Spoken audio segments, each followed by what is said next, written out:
Септик опять полный. Сегодня 4 фекалки взяли, полный опять. Такая ситуация повторяется из года в год. Нечистоты льются из канализационных септиков и затапливают все ближележащие дома. Образовывается наледь величиной с хоккейную площадку.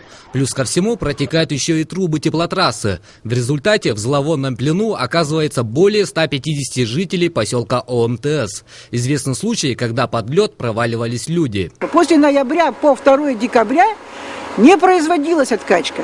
Этот жилой фонд был запущен. Тепло до жильцов также не доходит. Чтобы не замерзнуть, они впускают отопление на проточку. Управляющей компанией данного района является ООО «Орион». Откачка жидких бытовых отходов должна производиться регулярно, по мере заполнения септика. Но коммунальщики ссылаются на нормативы, по которым они работают. Помимо этого, сами септики были установлены не совсем грамотно. Септик закопали очень мелко. И у нас идет давление септика в дома. И по теплотрассам, и по вентиляционным окнам все это выходит и всю территорию топит.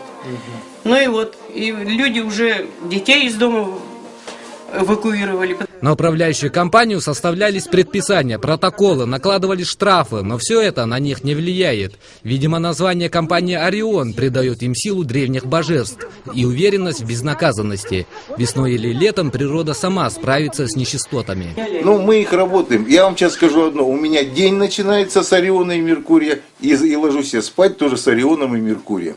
Вот такая ситуация. Боремся, давим, заставляем. Ну, видите, сегодня вроде что-то маленько они зашевелились. Дома каркасно-засыпные, им уже более 30 лет. С постоянными подмываниями неизвестно, сколько они еще простоят. Жильцы уже начали обращаться к президенту. Приемные президента сказали, дали задание всем этим остальным инстанциям до 1 марта разобраться. Поэтому ждем результат.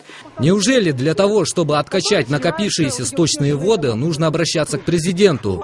Или какая-нибудь управа на недобросовестную компанию найдется? Виталий Абрамов, Андрей Осекритов, НВК Саха, Якутск.